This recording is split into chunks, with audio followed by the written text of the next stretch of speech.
இந்த நாளிலே தேவ சமூகத்தில் நாம் கர்த்தருடைய வார்த்தைக்கு கடந்து செல்வதற்கு முன்பதாக ஒரு விசை கண்களை மூடி எங்களோடு பேசுங்கன்னு சொல்லி கேளுங்க பாப்போம்.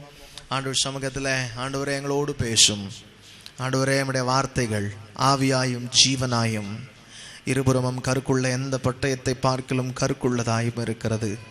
ஆண்டவரே நம்முடைய சிலுவையின் நிழலில் என்னை மறைத்து கொள்ளும். இயேசுவின் நாமத்தில் பிதாவே, ஆமென். ஆமோஸ் எழுதின தீர்க்க தரிசன புஸ்தகம் 9ஆம் அதிகாரம் 11ஆம் வசனத்திலிருந்து 15ஆம் வசனம் வரைக்கும் தயவு செய்து நீங்கள் வாசிக்கும்படி உங்கள் அன்போடு கேட்டுக்கொள்கிறேன். ஆமோஸ் 9ஆம் அதிகாரம் 11லிருந்து 15 வரை. ஏதோமில் மீதியானவர்களையும் என் நாமம் விளங்கிய சகல ஜாதிகளையும் வசமாக்கிக் கொள்ளும்படிக்கு அந்நாளிலே விழுந்து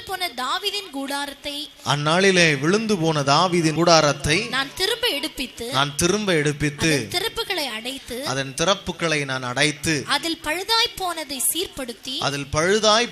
நான் சீர்படுத்தி பூர்வ நாட்களில் இருந்தது போல அதை ஸ்தாபிப்பேன் என்று இதை செய்கிற கர்த்தர் சொல்லுகிறார். பூர்வ நாட்களில் இருந்தது போல அதை ஸ்தாபிப்பேன் என்று இதை செய்கிற கர்த்தர் சொல்லுகிறார். உழுகிறவன் அறுக்கிறவனையும் திராட்சைப்பழங்களை ஆலையாடுகிறவன் விதைக்கிறவனையும் தொடர்ந்து பிடித்து பர்வதங்கள் திராட்சரசமாய் வடிகிறதும் மேடுகள் எல்லாம் கரைகிறதுமான நாட்கள் வரும் என்று கர்த்தர் சொல்லுகிறார். என் ஜனமாகிய இஸ்ரவேலின் சிறையிருப்பை திருப்புவேன். அவர்கள் பாழான நகரங்களை கட்டி அவைகளில் குடியிருந்து திராட்சை தோட்டங்களை நாட்டி அவைகளுடைய பழரசத்தை குடித்து தோட்டங்களை உண்டாக்கி அவைகளின் கனிகளை புசிப்பார்கள். அவர்களை அவர்கள் தேசத்திலே நாட்டுவேன். நான் அவர்களுக்காக கொடுத்த தேசத்திலிருந்து அவர்கள் இனி பிடுங்கப்படுவதில்லை என்று தேவனாகிய கர்த்தர் சொல்லுகிறார் என்றார். உன் தேவனாகிய கர்த்தர் சொல்லுகிறார் என்றார். ஹல்லேலூயா. ஒரே ஒரு வசனத்தை மனப்பாடம் பண்ணிடலாமா? 12ஆம் வசனத்தை வாக்குத்தத்தங்கள்லாம் மனப்பாடம் பண்ணி மனசுல என்ன செய்யணும்? எழுதி கொள்ள வேண்டும். ஆமென். ஹல்லேலூயா. என்ன நல்லா கவனிங்க. இந்த ஆமோஸ் 9ஆம் அதிகாரம் 12ஆம் வசனம் மிக முக்கியமான ஒரு வார்த்தை. ஆண்டவர் என்னோடு கூட கடந்த நாட்களில் நான் பைபிள் வாசிச்சுட்டு இருக்கும் போது இந்த வார்த்தையை ஆண்டவர் என்னோடு கூட பேசினார். இந்த வார்த்தையை ஆண்டவர் என்னோடு கூட பேசின போது நடந்த ஒரு சம்பவம் என்ன அப்படின்னு கேட்டிங்கன்னா, என்னுடைய பர்சனல் லைஃப்ல பல நாட்களுக்கு பின்பு ஒரு விசேஷமான அபிஷேகத்தையும் மகிமையும் தேவன் வைத்ததை நான் உணர்ந்தேன். ஹல்லேலூயா. ஒரு பர்சனல் எடிஃபிகேஷன், ஒரு வித்தியாசத்தை தேவன் உருவாக்க ஆரம்பித்தார். ஹல்லேலூயா. கடந்த நாட்கள் இந்த வசனங்கிறத கிட்டத்தட்ட நான் ஒரு வாரமாக அப்படியே ஆசை போட்டுக்கிட்டே, இன்னும் சொல்ல போனால் இந்த செய்தியே நான் இங்கே எடுக்கலை. ஆண்டவர் நான் ஒரு நாள் காரில் இங்கேருந்து மதுரை போயிட்டு இருக்கும்போது ஆவியானவர் எனக்குள்ளே இந்த வார்த்தைகளை அதிக பாரமாய் வைத்தார். அதற்கு பின்பு ஸ்டுடியோவில் போய் உட்காந்து அங்கே ரெக்கார்டிங் நடந்துட்டு இருக்கும்போது நான் உட்காந்து செய்தி எழுதிக்கிட்டு இருந்தேன். ஆண்டவர் என்னோடு சொல்ல ஆண்டவர் என்னோடு கூட என்ன பேசுகிறாரோ அதை எழுதி கொண்டிருந்தேன். ஹல்லேலூயா. எனக்கு அன்பான தேவனுடைய பிள்ளைகளை ஆண்டவர் தெளிவாக சொன்னார், உன் ஜனங்க கிட்ட போய் சொல்லு, அவங்க விழுந்து போயிடுச்சுன்னு நினைக்கிறத நான் திரும்ப எடுப்பிப்பேன். ஹல்லேலூயா. ஹல்லேலூயா. அவங்க எதெல்லாம் இனி அந்த ரெஸ்டோர் பண்ண முடியாது என்று அவங்க நினைக்கிறாங்களோ அதெல்லாம் ரெஸ்டோர் பண்ண போறேன். ஆமென். திரும்ப எடுப்பிக்கப்படுதல் என்பது நம்முடைய வாழ்க்கையில பல நேரங்களில் நாம் நினைக்கிறது போல நடக்காது, அது முடியாது அப்படின்னு நம்ம நினைப்போம். ஆண்டவர் சொல்றாரு, உன் வாழ்க்கையில எது நடக்காது, எது முடியாதுன்னு நீ நினைக்கிறியோ அதை நான் உனக்காக செய்ய வல்லவராயிருக்கிறேன். ஹல்லேலூயா. ஹல்லேலூயா. கடந்த நாட்களில் மிகவும் அதிகமாய் மனத அளவில் நான் பாதிக்கப்பட்டேன். அதாவது எப்படின்னு சொல்ல போனால் சைக்காலஜிக்கலாக ஸ்டுடியோவில் போயிருக்கும் போது சில காரியங்களால் பாதிக்கப்பட்டேன். அங்கே இருக்கிற நபர்கள் இதெல்லாம் ஒரு பாட்டா அப்படின்ற மாதிரி பேசினாங்க. எனக்கு ரொம்ப அப்செட் ஆகிட்டேன். நான் என்ன ஆண்டவரே, ரொம்ப கிண்டல் பண்ணி இது என்ன அப்படி இருக்குது இப்படி இருக்குது அப்படின்ற மாதிரி ரொம்ப நக்கல் பண்ணி சில பேர் மெட்ராஸில் பேசிகிட்டு இருந்தாங்க. நான் அதை கேட்கும்போது, இவ்வளோ செலவு பண்ணி கிட்டத்தட்ட நான் ஆல்ரெடி 1.5 லட்ச ரூபா செலவு பண்ணிட்டேன், இன்னும் 1.5 லட்ச ரூபா செலவு பண்ணுன்ற நிலைமையில் இருக்கிறேன். இப்போ இப்படி பேசுகிறாங்களே ஆண்டவரே என்னும் போது மனசு ரொம்ப பாதிக்கப்பட்டது. ஆனால் ஆண்டவர் சொன்னார், விழுந்து போன தாவீதின் கூடாரத்தை நான் எடுப்பிக்கும் போது யாரெல்லாம் உன்னை பார்த்து அப்படி நினைச்சாங்களோ அவங்க உங்ககிட்ட வருவாங்க. ஹல்லேலூயா. ஹல்லேலூயா. அவன் கண்டிப்பாக என்ன செய்வான், அண்ணா தயவு செய்து எனக்கு ஒரு சந்தர்ப்பம் கொடுங்க, கிவ் மீ அண்ட் சான்ஸ் அப்படின்னு கேட்குற நாட்கள் என்ன செய்யும்? வரும். அந்த நாளுக்காக நீ காத்துரு. அது வரைக்கும் உன் கூடாரம் இப்ப விழுந்து போயிருந்தாலும் அதை திருப்பி எடுப்பிக்கிற வேலையை நான் செஞ்சிட்டு இருக்கிறேன் ஆண்டவர் சொன்னார். அல்லேலூயா, அல்லேலூயா. எனக்கு அன்பான தேவனுடைய பிள்ளைகளே, நான் சொல்றேன், நம்முடைய வாழ்க்கையில சில நேரங்கள்ல இப்படிப்பட்ட சத்தங்கள் நம்ம கேட்கும் போது நம்ம சோர்ந்து போவது உண்டு. எங்க நம்மால ஜெயிக்க முடியாதோ, எங்க நம்மால ஒரு பெரிய சக்சஸ்குள்ள போக முடியாதோ, எங்க நம்ம ஃபியூச்சரே இருளாயிடுமோ, நம்முடைய எதிர்காலம் சூனியம் ஆயிருமோ அப்படின்னு சொல்லி நம்முடைய தொழில்ல, நம்ம சந்திக்கிற வேலைகள்ல பிரச்சனைகளை பார்த்து பார்த்து நீங்க சோர்ந்து போய் விடலாம். அல்லது உங்க பர்சனலா குடும்ப வாழ்க்கையில உங்க கூடாரம், உங்க வீடு, கூடாரம் அப்படின்னும் போது அவங்களுடைய ஃபேமிலி அப்படிதான் சொல்லுவாங்க. உங்க குடும்பம் ஒருவேளை எங்க ஒளிஞ்சிருமோ, எங்க என் குடும்பம் ஒரு பெரிய அவமானத்துக்குள்ள போய் விடுமோ, எங்க என் குடும்பம் கட்டப்படாமல் இடிக்கப்பட்டு விடுமோ அப்படின்ற ஒரு துக்ககரமான சூழ்நிலையோடு கூட இந்த மாதத்துக்குள்ள நீங்க அடி எடுத்து வச்சிருந்தீங்கன்னா ஆண்டவர் சொல்றாரு, விழுந்து போயிடும் நினைக்கிற உன் கூடாரத்தை அல்லது விழுந்தே கிடக்கின்ற உன் கூடாரத்தை திரும்ப எடுப்பிக்க வல்லவராய் இருக்கிற நான் உன்னோடு கூட இருக்கிறேன். அல்லேலூயா. என்னோட கூட நீ சேர்ந்துக்கிட்டீங்கன்னா உன் குடும்பத்தை நான் திரும்ப கட்டுவேன். அல்லேலூயா. என்னோட கை கோர்த்து நடக்க ஆரம்பிச்சு நான் விழுந்து போயிட்டதான் நினைக்கிற உன்னுடைய தனிப்பட்ட வாழ்க்கையில, உன்னுடைய தனிப்பட்ட ஒவ்வொரு காரியத்திலும் உன்னுடைய தொழிலும் நான் ஆசீர்வாதத்தை கட்டளையிட போகிறேன். அல்லேலூயா. சர்வ வல்லமுள்ள தேவன் நம்மத்திலே வந்திருக்கிறார். ஆமென். அவர் நம்முடைய சூழ்நிலைகளை அறிந்தவர், நம்முடைய உள்ளத்தின் ஆழங்களை, அங்கலாய்ப்புகளை அறிந்தவர். அவரால் நம்மோடு கூட பர்சனலா தனிப்பட்ட ரீதியில இப்போ நீங்க வசனத்தை கேட்டுட்டு இருக்கும் போது கூட உங்க செவிகள்ல அவருடைய சத்தம் கேட்கும். அல்லேலூயா. அவர் சொல்லுவார், மகளே சோர்ந்து போகாத, மகனே சோர்ந்து போகாத, உன்னுடைய வாழ்க்கையை நான் திரும்ப எடுப்பித்து கட்ட போகிறேன். அல்லேலூயா, அல்லேலூயா. எல்லாரும் அந்த வசனத்தை அப்படியே வாசிங்க பாப்போம், சத்தமா வாசிங்க பாப்போம். அந்நாளிலே விழுந்து போன, சொல்லுங்க, தாவீதின் கூடாரத்தை நான் திரும்ப எடுப்பித்து. அல்லேலூயா. இந்த உலகத்துல இருக்கிறதுலயே பெஸ்ட் எந்த ஃபீல்டை நீங்க எடுத்துக்கிட்டாலும் அதுக்கு மேல டாப்ல ஒரு பெஸ்ட் யாருங்க இருக்கிறா அப்படின்னா நம்மளை படைத்த தெய்வம். அல்லேலூயா. மெடிசின்ல எடுத்துக்கங்க, மெடிக்கலா எல்லாரும் அப்படியே அது இது இது இது அப்படி இப்படி சொல்லிட்டு கடைசியா டாப்ல யார் இருக்கா அப்படின்னா சீஃப் டாக்டர் சொல்லுவாரு, இதுக்கு மேல அவர் தான் பார்க்கணும். யாரு? அவர் தான். அப்படிதான். ஒரு லெவலுக்கு மீறி போனவர் டாக்டர். அந்த ஆளுக்கு யாருன்னு தெரியுதோ இல்லையோ, ஆனா அவன் என்ன சொல்லிட்டு போடுவான், எல்லாம் கடவுள் கையில இருக்குதுங்க அப்படின்ட்டு. சரி, அக்ரிகல்ச்சரல் விவசாயத்தை எடுத்துங்க, எல்லாம் விவசாயம் பண்ணி எல்லாம் மருந்து கிருந்து என்னென்ன போடணுமோ அத்தனையும் போட்டுட்ட பிறகு கடைசியில என்ன சொல்லுவான் விவசாயி, எல்லாரும் யாரு கையில இருக்குது? ஒரு டீச்சர் எடுத்துக்கங்களேன், பிள்ளைக்கு நல்லா சொல்லி கொடுப்பாங்க, எல்லாம் சொல்லி கொடுத்துருவாங்க. ஒரு பேரண்ட் ரொம்ப டார்ச்சர் பண்ணாங்கன்னா அவன் சொல்லுவாங்க, ஏங்க இனிமேட்டுக்கு என் கையில ஒன்றும் இல்லைங்க, எல்லாம் அவர் கையில இருக்குதுங்க. அது கடைசியா எந்த ஃபீல்டை நீங்க எடுத்துக்கிட்டீங்கனாலும் அந்த நபர் என்னதான் சொல்ல போறான், ஃபைனல் ஸ்டேஜ் எதுவுமே முடியலன்னா என்ன சொல்லுவான், எல்லாம் சொல்லுங்க. சரி, வீடு கட்டுறது, கன்ஸ்ட்ரக்ஷன் எடுத்துக்கங்க. வேதம் சொல்லுகிறது, கர்த்தர் வீட்டை கட்டாராகில். அப்போ எவ்ரிதிங் உன்னோட ஃபைனல், நீ தான் சுப்பீரியர்னு சொல்ல முடியாது. you are not the superior, there is a superior God above you. amen, hallelujah. சொல்லுங்க, எல்லாத்துக்கும் உச்சம் அப்படின்னா அது யார் தான்? இயேசு. ஆமென், ஹalleluya. அவர் சொல்றாரு, உன் வாழ்க்கையில எந்த ஃபீல்ட்ல எங்க பிரச்சனை இருந்தாலும் நான் இருக்கிறேன். சொல்லுங்க, இனிமேட்டுக்கு பிரச்சனை வரும்போது சொல்லுங்க, எனக்கு மேல ஒருத்தர் இருக்கிறார். ஆமென், ஹalleluya. அவர் அதை பார்த்து கொள்ளுவார். ஹalleluya. இப்ப மேட்டர் என்னன்னு கேட்டா, அவர் உங்களுக்கு மேல இருக்கிறாரா இல்லையான்றதுதான் மேட்டர். ஆமென், ஹalleluya. ஏன்னா நம்ம எனக்கு மேல அப்படின்னா மழை பெய்யுது, நான் கொடையை கையில வச்சுக்கிட்டு இருந்தேன்னா கண்டிப்பா என்ன செய்வேன், நனைவேன். அப்படிதானே? அதே கொடையை எனக்கு மேல பிடிச்சிட்டேன்னா, இதுதான் மேட்ரு. கிறிஸ்தவன் நம்ம சொல்லிக்கிறதுனால கிறிஸ்து நம்மோடு கூட இருப்பதில்லை. சர்ச்சுக்கு வர்றீங்க அப்படின்றதுனால ஆண்டவர் உங்களை ஆசீர்வதிக்க போகிறதும் இல்லை. சர்ச்சுக்கு எதுக்கு வர்றோம் அப்படின்னா, we learn something, சில காரியங்களை கற்றுக்கொள்ளுகிறோம், தேவ சமூகத்தில் ஆண்டவர் அனுபவிக்கிறோம். ஆனா அதுக்கு அடுத்து நம்ம வீட்டுக்கு போன பிறகு கொடையை மடக்கி வைக்க கூடாது. நம்ம என்ன பிரச்சனை அப்படின்னு கேட்டா, இங்க கொடையை தூக்கி பிடிப்போம், ஆனா வெளியே போகும்போது நினைஞ்சிருவோம் மடக்கி வச்சுட்டு போதும் அப்படின்னு. ஆனா ஆண்டவர் எப்பொழுதும் உங்களுக்கு மேல நிழலா இருக்க வேண்டும். ஆமென். ஆண்டவர் உங்களுக்கு எப்பொழுதும் நிழலா இருக்கணும்னா ஆண்டவர் சொன்ன சத்தியங்களுக்கு கீழ்ப்படியணும், ஆண்டவரோடு நெருங்கி வாழ ஆரம்பிக்கணும், ஆண்டவரோடு பேசணும், பரிசுத்தமாய் வாழ வேண்டும். இப்படி வாழும்போது தான் ஆண்டவர் சொல்றாரு, விழுந்து போன தாவீதின் கூடாரத்தை நான் என்ன செய்வேன், திரும்ப எடுப்பித்து கட்டுவேன். ஹல்லேலூயா, ஹல்லேலூயா. எனக்கு அன்பான தேவனுடைய பிள்ளைகளே, இந்த ஆமோஸ் தீர்க்க தரிசனம் சொல்லும் போது இஸ்ரவேல் தேசத்துல ஒரு பிரச்சனையும் கிடையாது.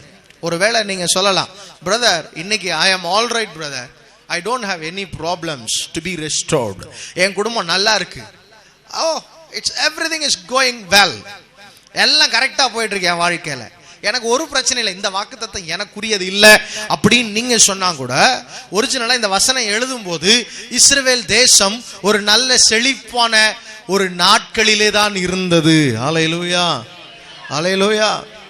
வேதத்துல எடுத்து வாசி பார்த்தீங்கன்னா ஆமோஸ் 1ஆம் அதிகாரம் 1ஆம் வசனத்துல உசியா யெரொபெயாமின் நாட்களிலே நடந்த சம்பவங்கள் என்று இந்த ஆமோஸ் தீர்க்கதரிசியின் நாட்களை குறித்து வேதம் சொல்லுகிறது. வாசிச்சு பாருங்க. தெக்கோவா ஊர் மேய்ப்பர்களுக்குள்ளே இருந்த ஆமோஸ் யூதாவின் ராஜாவாகிய உசியாவின் நாட்களிலும் இஸ்ரவேலின் ராஜாவாகிய யோவாசுடைய குமாரனாகிய யெரொபெயாமின் நாட்களிலும் பூமி அதிர்ச்சி உண்டாக 2 வருஷத்திற்கு முன்னே இஸ்ரவேலை குறித்து தரிசனம் கண்டு சொன்ன வார்த்தைகள். நல்லா கவனிங்க, இந்த வார்த்தைகள் தேசத்துல ஒரு பிரச்சனையும் வராத போது சொல்லப்பட்ட வார்த்தைகள். உசியா யெரொபெயாம் அப்படின்ற 2 ராஜாக்களை குறித்து நீங்க வாசிக்கணும்னா இந்த பைபிள் குவிஸ் நடக்குது பாத்தீங்களா, 1 நாள் ஆகுமோ 2 நாள் ஆகுமோ, இந்த ராஜாக்கள்லாம் நீங்க வாசிச்சிருந்தீங்கன்னா உங்களுக்கு இந்நேரத்துக்கு நான் சொன்னது பளிச்சுன்னு என்ன செய்யும், ஞாபகத்துக்கு வரும். அந்த உசியா ஒரு நல்ல ராஜா, ஒரு நல்ல ஸ்டேட்டஸ்ல இருந்தவன், யூதா தேசத்தை ஆட்சி செய்தவன், யூதாயாவை நன்றாக நடத்தி கொண்டு போனவன். இஸ்ரவேல்ல யெரொபெயாம் என்கிற ராஜா இருந்தான், அவனும் யோவாசுனுடைய மகன். அவன் பீரியட் பாத்தீங்கன்னா இழந்த எல்லா தேசங்களும் அவனோடு சேர்க்கப்பட்டது. சுற்றி இருக்கிற எதிரிகள் யாருமே இல்லை. ஒரு நல்ல செழிப்பான நாட்கள். ஆனா அந்த செழிப்பான நாட்களில இஸ்ரவேலும் யூதாவும் விக்கிரக ஆராதனைக்குள்ளே போய் கொண்டிருந்தது. ஆண்டவர் பார்த்தார். ஆண்டவர் சொல்றாரு ஆமோஸை கொண்டு, ஆமோஸ் ஒரு பெரிய பணக்காரன், அவங்கிட்ட நிறைய ஆடுகள் இருந்தது. ஒரு நல்ல மெய்ப்பன், அதாவது மெய்ப்பன் சொல்ல போனா ஸ்பெஷல் பிரீடு வச்சிருந்தவன். ஆடுகள்லயே ஸ்பெஷல் வெரைட்டி இருக்கும் பார்த்திருக்கீங்களா? நம்ம ஊர் ஆடெல்லாம் இருக்கிறதுலே லோக்கல் ஆடுங்க, ராமநாதபுரம் ஆடுன்னு சொல்லுவாங்க. அப்புறம் இந்த காது பார்த்தீங்கன்னா இவ்வளோ பெருசு இருக்கும். ஒரு ஆட்டோட விலையே 10,000 ரூபாய் 30,000 ரூபாய்லாம் வரும். இவ்வளோ பெருசு இருக்கும், காது தொங்கும். அந்த மாதிரி ஸ்பெஷல் வெரைட்டி. இது நம்ம ஊரில் ஸ்பெஷல் வெரைட்டி. ஆனால் இஸ்ரவேல் தேசத்தில், அதாவது அதோடைய உள் இருக்குது பார்த்தீங்களா, இருக்கிறதுலே காஸ்ட்லி உள் கொடுக்கக்கூடிய ஆடுகளுக்கு மெய்ப்பனாவன். அல்லேலூயா. அப்படின்னா அந்த ஏரியாவிலே ஒரு பெரிய செல்வந்தன், ஒரு நல்ல பெயர் உள்ளவன். ஆண்டவர் அவனை தேடி போகிறார். இவனுக்கு நல்ல பணம் இருந்துச்சு, செல்வ செழிப்பு இருந்துச்சு, ஆடுகள் இருந்துச்சு, இவன்கிட்ட தோட்டங்கள் இருந்தது. வேதம் சொல்லுகிறது அவன் ஒலிவ பழங்களை என்ன செஞ்சிட்டு இருந்தானா, தட்டி கொண்டிருந்தவன் என்று சொல்லி. அவன் சொல்றான், நான் ஆடுகளுக்கு பின்னே இருக்கும் போது கர்த்தர் என்னை தீர்க்கதரிசியா இருக்கும்படி என்ன செய்தார், அழைத்தார். ஆடுகளை மேய்த்து கொண்டு பெத்தேல் என்கிற ஒரு இடத்துக்கு இஸ்ரவேல் தேசத்துக்குள்ளே போகிறான். இஸ்ரவேல் தேசம் என்பது வேற நாடு, இவன் இருக்கிற யூதயா நாடு வேற நாடு. இவன் நாட்டுல இருந்து பக்கத்து நாட்டுக்கு ஆடுகளை கொண்டு போய் விற்கிறதுக்கும் மயிர் கத்திக்கிறதுக்கும் போறான். அப்படி போகும்போது பார்க்கும்போது பக்கத்து நாடு, அவர்களும் ஆண்டவரை சேர்ந்தவர்கள், ஆண்டவரை தேடுகிறவர்கள். அங்க பாத்தீங்கன்னா என்ன நடக்குது, விக்கிரக ஆராதனை, பாகாலுக்கான வழிபாடுகள் நடந்தது. இந்த வழிபாடுகள்லாம் பார்த்த உடனே இவனுக்குள்ள பாரம் தாங்க முடியல. இவன் ஒரு பரிசுத்த அக்கினி நிறைந்தவன். இன்னும் சொல்ல போனா எலியா இருக்கிறார் பாத்தீங்களா, எலியாவுடைய சீடன் ஆகிய எலிசா, அந்த எலிசாவுடைய நண்பர். எலிசாவை இவர் பழக்கத்துல வைத்திருந்தவர். எலிசாவோட அந்த கான்டெம்பரரின்னு சொல்லுவாங்க, ஒரே நாட்கள்ல வாழ்ந்தவர்கள், ஒரே சமயத்துல வாழ்ந்தவர்கள். நம்ம ஊர் மாதிரி பெரிய பெரிய ஊருங்க தூரம் தூரம் கிடையாது. அதெல்லாம் பக்கத்துல இருக்கிற கோரிலேட்டட் சிட்டிஸ், பக்கத்துல இருக்கிறவங்க. இந்த எலிசாவோடு கூட இருந்தவர், ஏன் யோனாவோடு கூட இருந்தவர். அது மாத்திரம் இல்லாம இவரோட ஃப்ரெண்டு யார் அப்படின்னு கேட்டா ஆமோஸ், ஓசியாலாம் இவரோட ஃப்ரெண்ட்ஸ், ஒரே ஊர்ல இருக்கிற தீர்க்கதரிசிகள். அல்லேலூயா. இவனுக்கும் இவங்க எல்லாம் நம்ம மாதிரி இங்க ஒரு சர்ச் அங்க ஒரு சர்ச் அங்க ஒரு சர்ச் எல்லாம் கிடையாது. அந்த காலத்துல ஒரே ஒரு தேவாலயம், அது எங்க மட்டும் தான் இருக்கும், எருசலேம்ல மட்டும் தான் இருக்கும். அப்ப எருசலேமுக்கு போகும்போதும் சரி, இவன் ஊர்ல தங்கி இருக்கும் போதும் சரி, இந்த தீர்க்கதரிசிகளோடு நல்ல பழக்க வழக்கங்களை வைத்திருந்தவன். இன்னும் சொல்லணும் அப்படின்னா பழைய ஏற்பாட்டில் எழுதப்பட்ட முதல் தீர்க்க தரிசன நூல் இந்த ஆமோஸ். அல்லேலூயா. இந்த ஆமோஸ் இடத்துல ஆண்டவர் பேசும்போது முதல் முறை ஆண்டவர் சொல்றாரு, உங்க 2 தேசத்தினுடைய பாவம் மிக கொடுமையா இருக்கிறது. எலியாவை அனுப்பி எலியாவின் மூலமாய் ஒரு எழுப்புதலை கட்டளையிட்டேன், ஒரு மாபெரும் அக்கினியை இறக்கினேன். ஜனங்கள் எல்லாரும் கர்த்தரே தெய்வம் என்று சொன்னார்கள். ஆனா 30 வருஷம் தாண்டின உடனே திரும்ப என்ன ஆயிட்டான், எல்லாம் பின்மாறி போயிட்டான். அல்லேலூயா. ஆண்டவர் சொல்றாரு, இனி நான் இந்த ஜனங்களை நான் பொறுத்து கொள்ள மாட்டேன். இந்த ஜனங்களை அடிக்க போறேன், இந்த ஜனங்களை ஒன்றில்லாம ஆக்க போறேன், இவனுடைய தேசத்திலிருந்து துரத்த போகிறேன். எங்க பிரதர் இதெல்லாம் இருக்கு, நீங்க சொன்னதுல இல்லையே அப்படின்றீங்களா? இதெல்லாம் 1ஆம் அதிகாரத்துல இருந்து நீங்க வாசிச்சுட்டு போனீங்கன்னா 9ஆம் அதிகாரம் 10ஆம் வசனம் வரைக்கும் ஆண்டவர் திட்டுறது மட்டும்தான் இருக்கும் இந்த புஸ்தகத்துல. நீங்க முன்ன இந்த வசனங்களுக்கு முன்னாடி நீங்க வாசிட்டீங்கன்னா அவ்வளவுதான், போச்சுரா அப்படின்ற மாதிரி இருக்கும். ஃபுல்லா சாபங்களா இருக்கும். ஆண்டவர் போட்டு பயங்கரமா கோபத்துல கொப்பளிப்பார். ஏன்னா அன்றைக்கு பணக்காரன் ஆயிட்டே போனா ஏழை ஆயிட்டே போகிறான். பணத்தை மதிக்கிறவன் அதிகமாகி விட்டான். ஏழைகளை கண்ணோக்கி பார்க்கிறவன் இல்லாமற் போனது. ஆண்டவருடைய கோபம் தேசத்தின் மேல் பற்றி எரிய ஆரம்பித்தது. விக்கிரக ஆராதனை, பொருளாசை, இவைகள் தேவனுக்கு விரோதமான பாவம். அல்லேலூயா. இப்ப என்ன நடக்குது? ஆண்டவர் சபிக்கிறார், உன் ஜனங்களை தேசத்தை விட்டு துரத்துவேன். ஆமென். ஆண்டவர் சொன்னார். எல்லாம் சொல்லி முடிச்சுட்டு கடைசியா ஒரு 5 வசனம் சொல்றாரு. 50-60 வசனத்துக்கு மேல சாபத்தை போட்டுட்டு கடைசியா ஒரு 5 வசனம் சொல்றாரு. என்ன சொன்னார் தெரியுமா? நான் விழுந்து போயிருக்கிற தாவீதின் கூடாரத்தை திரும்ப எடுப்பித்து கட்டுவேன். அல்லேலூயா, அல்லேலூயா. சரி, தாவீது கூடாரத்துல வாழ்ந்தவனா அரண்மனையில வாழ்ந்தவனா? இங்க ஏன் அப்ப கூடாரம்னு சொல்றார்? ஒரு காலம் வரும், அரண்மனையில இருந்த தாவீதினுடைய குடும்பம் எங்க போயிரும்? கூடார நிலைமைக்கு போயிரும். அதுவும் எப்படிப்பட்ட கூடாரம்?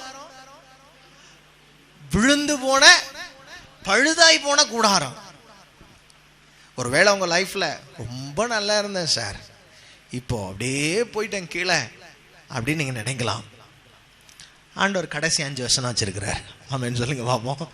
அந்த 5 வசனம் மட்டும் இல்லைன்னா இந்த ஆமோஸ் புஸ்தகத்தை வாசிக்கவே முடியாது. ஏன்னா ஆண்டவர் முழுக்க சபிச்சு வச்சிருக்கிறார். எனக்கு அன்பான தேவனுடைய பிள்ளைகளை, விக்கிரக ஆராதனையாலும் பொருளாசையினாலும் உங்க வாழ்க்கை சீரழிஞ்சு போயிருக்கலாம். விக்கிரகங்கள் ஒன்றுக்கும் உதவாது என்று வேதம் சொல்லுகிறது. விக்கிரகங்களுக்கு விலகி இருக்கிறவன் பாக்கியவான் வேதம் சொல்லுகிறது. ஆமென். நான் அடிக்கடி சொல்றேன், எந்த விதமான விக்கிரகமா இருந்தாலும் சரி, இயேசுடைய சிலையை வச்சு நீ வணங்கினாலும் சரி, அது பாவம் தான், அது அக்கிரமம். சிலுவையை வச்சு நீ வணங்கினா அது பாவம், அக்கிரமம். எதுக்கு சிலுவை நாங்க தொங்க போட்டுக்கிறது இல்லை, கழுத்துல போடுறதில்ல, கையில போடுறதில்ல? எதுக்கு? ஏன்னா அதைய பார்த்து நீ என்ன செஞ்சிடக்கூடாது. இது நான் சிலுவையை மாட்டுக்க தேவையில்லை. சிலுவை வெளியே தெரியணும்னு அவசியம் கிடையாது. எங்க இருக்கணும்? சிலுவையை சுமக்கணும் தோள்ல. ஆமென். கிறிஸ்தவன்றத டாலர்ல காட்ட முடியாது, வாழ்க்கையில காட்டணும். அல்லேலூயா, அல்லேலூயா. நான் சொல்றேன், விக்கிரக ஆராதனை தேவனுக்கு விரோதமான பாவம். அந்த விக்கிரக ஆராதனைக்குள்ள இருக்கிற ஜனங்களை தேவன் சபிக்கிறார். ஏன்னா ஆண்டவருக்கு பிடிக்கல. என்னன்னா யோசிச்சு பாருங்க, நான் அடிக்கடி உங்களுக்கு சொல்றது உண்டு, விக்கிரக ஆராதனை ஏங்க பாவம் அப்படின்னா, உங்க வீட்டுல பெண்கள்கிட்ட உங்க அப்பாவோ உங்க கணவரோ வச்சுக்கிறோமே, உயிரோட இருக்கிறார். நீங்க உயிரோட இருக்கும் போது அவரோட போட்டோவை தூக்கி வச்சுக்கிட்டு மாலையை போட்டு ஊதுபத்தி மட்டும் ஏத்தி வைங்க, என்ன செய்யறாருன்னு பார்ப்போம். ஒண்ணு அவன் சாவா, இல்லாட்டி உங்களை என்ன செஞ்சிருவான். இதுதான் நடக்கும். ஏன் அப்படின்னா, நான் எப்படி இருக்கிறேன்? இப்ப என்ன பண்றோம், நம்மளை படைத்த கடவுள் உயிரோட இருக்கிறாரு, செத்துட்டாரா? அப்புறம் என்னத்துக்கு நீ பூவும் சாம்பிராணி வைக்கணும்? போட்டோவை வச்சு அதுல பூவை வச்சு சாம்பிராணியை வச்சு நம்மளை படைச்ச கடவுளா நினைச்சு, எப்படி நினைச்சு? கடவுளை நீ நானும் என்ன செஞ்சது கிடையாது, பார்த்தது கிடையாது. எந்த சிலையும் எந்த ஓவியமும் ஒரு மனிதனால் உருவாக்கப்பட்டது, அப்படிதானே? அந்த மனுஷன்ட்ட போய் நீ கடவுளை பாத்தியாடான்னு கேட்டா அவன் கண்டிப்பா சொல்லுவான், சான்ஸே இல்லைங்க, கனவுல வந்துச்சு. கனவுல வருகிறவர் கடவுள் அல்ல. நேருக்கு நேராக இந்த உலகத்துல மனித அவதாரமாய் வந்தவரே சொல்லியிருக்கிறார், என்ன வச்சு படம் வைக்காத. அல்லேலூயா, அல்லேலூயா, அல்லேலூயா. எனக்கு அன்பான தேவனுடைய பிள்ளைகளே, இந்த ஜனங்கள் விக்கிரக ஆராதனைக்கு போனதுனால சபித்தார் ஆண்டவர். இஸ்ரவேல் தேசத்தை பிடுங்கி போட்டார். இன்னும் சொல்ல போனா கிட்டத்தட்ட 2000 வருஷம் தேசமே இல்லாம பிச்சைக்காரனா அலைஞ்சான். ஒரிஜினலா சொல்லணும் அப்படின்னு கேட்டா கூடாரம் கூட கிடையாது அவனுக்கு. அதான் விழுந்து போன கூடாரத்துல யாராவது தங்க முடியுமா? அதோட அர்த்தம் என்னன்னு கேட்டா, அங்க யாரும் என்ன செய்ய முடியாது, தங்க முடியாது. ஆண்டவர் ஒரு வாக்குத்தத்தத்தை கொடுத்து வச்சிருந்தார். ஒரு நாள் வரும், அந்த நாள் வரும்போது இந்த கூடாரத்தை மறுபடியும் எடுப்பித்து கட்டுவேன். ஹல்லேலூயா, ஹல்லேலூயா. அந்த வாக்குத்தத்தத்தை ஆண்டவர் இஸ்ரவேல் தேசத்துக்கு 1948 வருஷம் லிட்ரலி எப்படி சொன்னாரோ அப்படியே திரும்ப கொடுத்தார். ஹல்லேலூயா. இன்றைக்கு நான் இப்ப வசனத்துக்கு வர்றேன். உங்க பர்சனல் லைஃப்ல, உங்க தனிப்பட்ட வாழ்க்கையில ஒருவேளை தேவ கோபம் உங்க மேல வந்ததுனால நீங்க ஏதாவது நடந்துருச்சுன்னு நினைச்சிருந்தீங்கனாலோ, அல்லது தேவனுக்கு விரோதமா இவ்வளவு நாள் வாழ்ந்துட்டேன், ஆண்டவர் இல்லாம வாழ்ந்துட்டேன், இவ்வளவு நாள் எனக்கு இப்படி இருந்துட்டேன், அதனால சாபத்துக்குள்ள இருக்கிறேன்னு நீங்க நினைச்சா, இன்றைக்கு ஆண்டவர் சொல்றாரு, உன் வாழ்க்கை நான் ரெஸ்டோர் பண்ண போறேன், திரும்ப எடுப்பிக்க போகிறேன். ஹல்லேலூயா, ஹல்லேலூயா. இன்னும் சொல்ல போனா, தானே இடிச்ச கூடாரத்தை அவரே என்ன செய்ய போறாராம்? திரும்ப கட்ட போறாராம். ஆமேன் சொல்லுங்க பாப்போம். சொல்லுங்க, ஆண்டவரே இடிச்சிருந்தாலும் என் வாழ்க்கை திரும்ப கட்டப்பட போகிறது. ஆமேன், ஹல்லேலூயா. ஒருவேளை நீங்க செய்த தவறுகளை நினைச்சு பல நாட்களா வருந்தி கொண்டிருக்கலாம். நமக்கு எப்பயுமே ஒரு பழக்கம் உண்டு, நம்ம செஞ்ச தப்ப நினைச்சு நினைச்சு நினைச்சு நினைச்சு நினைச்சு நினைச்சு நினைச்சு நினைச்சு நம்மெல்லாம் ஆண்டவர் நம்மளெல்லாம் ஆசீர்வதிப்பாரா, நம்மளெல்லாம் என்ன செய்வாரு? தூக்குவாரா, நம்மளெல்லாம் உயர்த்துவாரா? ஆண்டவர் சொல்றாரு, உன்னை நானே அடிச்சிருந்தாலும் நானே தான் உன்னை தூக்கி கட்ட போறேன். ஆமென், ஹல்லேலூயா. சொல்லுங்க, தைரியமா சொல்லுங்க. அவர் தான் அடிக்கிறவர், அவர் தான் இடிக்கிறவர், அவர் தான் கட்டுறவர். ஆமென். அவரே காயப்படுத்துகிறவர், அவரே காயம் கட்டுகிறவர். ஹல்லேலூயா, ஹல்லேலூயா. ஆண்டவர் சொல்றாரு, இஸ்ரவேலிலே ரண வைத்தியன் இல்லையோ? ஒருவேளை நீங்க காயப்பட்டு நொந்து போய், நம்ம ஊர்ல சொல்ற மாதிரி நொந்து நூடுல்ஸ் ஆகி கூட வந்துருக்கலாம். ஆனா ஆண்டவர் சொல்றாரு, உன்னை மறுபடியும் கம்பியா நிறுத்தி வைக்க என்னால முடியும். ஆமென், ஹல்லேலூயா. செய்வாரா, செய்ய மாட்டாரா? சரி, இந்த வார்த்தையில ஆண்டவர் நம்முடைய வாழ்க்கையில என்ன செய்ய போகிறார் அப்படின்றத நான் சொல்ல போகிறேன். கூடாரம் அப்படின்னு நீங்க வரும்போது, டாபர்னாக்கிள் ஆஃப் டேவிட் அப்படின்னா, தாவீது தான் வாழ்ந்த காலத்துல ஒரு கூடாரத்தையும் போட்டான். அது என்ன கூடாரம் அப்படின்னு கேட்டா, நான் ஆண்டவருக்கு, இஸ்ரவேலின் ஆண்டவருக்கு ஒரு கூடாரத்தை போடுவேன் அப்படின்னு சொல்லி அவன் ஆட்சிக்கு வந்தவன முதல் வேலையா என்ன செஞ்சான் அப்படின்னு கேட்டா, அந்த உடன்படிக்கை பெட்டி ஏலியின் நாட்கள்ல பிடிபட்டு பெலிஸ்தீர் தேசத்துல இருந்துச்சு. அந்த தேசத்துல இருந்த உடன்படிக்கை பெட்டி எங்க கொண்டு வந்தான்? இஸ்ரவேல் தேசத்துக்குள்ள கொண்டு வந்தான். அதை கொண்டு வந்து எங்க வச்சான் அப்படின்னு கேட்டா, ஒரு கூடாரத்துக்குள்ள வைத்தான். ஹல்லேலூயா. அவன் மனசெல்லாம் எங்க தான் இருந்துச்சுன்னா, அந்த கூடாரத்து மேலேயே தான். அவன் சொல்லுவான், கர்த்தருடைய ஆலயம் கூடாரங்களில் இருக்கும்போது நான் எப்படி மச்சு பாவப்பட்ட வீட்டுல இருப்பேன், நான் எப்படி கட்டில படுத்து கிடப்பேன், நான் படுக்க மாட்டேன், நான் கீழே தான் படுப்பேன்னு சொல்லி தாவீது ஒரிஜினலா தரையிலேயே படுத்து கிடந்தவனா. ஆலயம் கட்டுறதுக்காக வாழ்நாள் எல்லாம். அவனுடைய வயதான காலத்துல மாத்திரம் தான் அவன் கட்டில படுத்து கிடந்தான்னு என்ன செஞ்சிருக்குது? பைபிள்ல சொல்லப்பட்டிருக்கிறது. ஏன்னா அவன் உடம்பு குளிர் தாங்க முடியாம இருந்துச்சான். அதனால கட்டில தூக்கி போட்டாங்க. ஏன்னா கை காலெல்லாம் ஆட முடியாது. யோ கடை பேசாம அங்க வந்து கிடையா அப்படின்னு தூக்கி போட்டாங்க. அதுக்கு முன்னாடி வரைக்கும் அவன் வாழ்க்கையில அவன் செஞ்சது, கர்த்தருக்கு ஒரு ஆலயத்தை பார்க்கிற வரைக்கும் என் கட்டில் மேல் நான் செய்வதில்லை, நான் ஏறுவதில்லை. ஹல்லேலூயா. அப்படி வைராக்கிய வாஞ்சையா இருந்து ஒரு கூடாரத்தை நினைச்சுக்கிட்டே இருந்தானே, அந்த கூடாரத்தின் நிலை என்ன ஆச்சுன்னு கேட்டீங்கன்னா, ஒரு காலத்துல பாத்தீங்கன்னா அந்த உடன்படிக்கை பெட்டியை கொண்டு வரும்போது நல்லா கவனிக்கணும். என்ன எல்லாரும், உடன்படிக்கை பெட்டி அப்படின்றது தேவ சமூகம் இருக்கிற ஒரு பெட்டி. அந்த பெட்டியை கொண்டு வரும்போது யாராவது தொட்டாலே என்ன செஞ்சிருவான்? செத்து போயிடுவான். நமக்கு வந்து தேவ பிரசன்னம் சில நேரம் ரொம்ப சீரியஸா தெரியறது இல்லை. God's presence is very serious thing. தேவ சமூகம் என்பது மிகவும் ஒரு கண்ணியமான, கௌரவத்தோட, கனத்தோட வைக்க வேண்டிய ஒரு இடம். அதை நம்ம கனஈனம் பண்ணும் போது உடனடியான மரணம் அந்த நாட்கள்ல. ஆனா அதே உடன்படிக்கை பெட்டிய பாபிலோனியரும் மற்றவங்களும் தூக்கிட்டு போயிட்டாங்க. யோசிச்சு பாருங்க. அவன் தூக்கும் போது ஒருத்தனை என்ன செய்யல? சாகல. அப்படின்னா என்ன அர்த்தம்? அப்ப தேவ பிரசன்னாங்க இல்ல. இன்னைக்கு ஒருவேளை ஒரு காலத்துல ஜபம் அப்படின்னா அவ்வளோ பயபக்தி உங்களுக்கு வரும். ஒரு காலத்துல ஜபம் அப்படின்னா அவ்வளோ வாஞ்ச வரும். இப்பெல்லாம் என்ன வரமாட்டேங்குது சொல்லுங்க? அபிஷேகம்னா அந்த காலத்துல அப்படியே பிச்சு பிணர்த்தி எடுத்துட்டு இருப்போம். இப்ப என்ன வரமாட்டேங்குது? அபிஷேகம் வரமாட்டேங்குது. அப்படின்னா என்ன ஆகி போச்சு? கூடாரம் சத்தமா சொல்லுங்க, விழுந்து போயிருக்கு. சொல்லுங்க. ஆண்டவர் தேவ பிரசன்னம் உன்னை தொட முடியாத அளவுக்கு விழுந்து போயிருக்கிற உன் கூடாரத்தை நான் திரும்ப எடுப்பிப்பேன். ஆமென். முதல் ஆசீர்வாதம் என்னன்னா, the restoration of God's presence. ஹல்லேலூயா. தேவனுடைய சமூகம் உன் வாழ்க்கையில திரும்ப வரும் என்றால், தேவன் நிறைய காரியங்களை எடுப்பித்து கட்ட போறேன்னு சொல்லியிருக்கிறார். அதுல முக்கியமான ஒரு முதல் காரியம் என்னன்னா, என்னுடைய பிரசன்னத்தை நான் திரும்ப உன் வாழ்க்கையில கட்டளையிடுவேன். நல்லா கவனிங்க. தேவ பிரசன்னம் தான் ஆசீர்வாதம். ஆமென், ஹல்லேலூயா. ஞாயிற்றுக்கிழமை எதுக்கு தேவாலயத்துக்கு நம்ம வரணும்னு சொல்றோம்? தேவ பிரசன்னம் அது ஆசீர்வாதம். ஹல்லேலூயா. அந்த இடத்துல உங்க வாழ்க்கையில அந்த தேவ பிரசன்னம் உங்களை டச் பண்ணும்போது உங்க வாழ்க்கையில இருக்கிற சுகம், உங்க பலவீனங்கள் போயிடும், உங்க வாழ்க்கையில இருக்கிற பாடுகள் போயிடும், கவலை போயிடும், கண்ணீர் போயிடும், ஒரு பெரிய ஆறுதல் உங்களுக்குள்ள வந்துவிடும். ஹல்லேலூயா.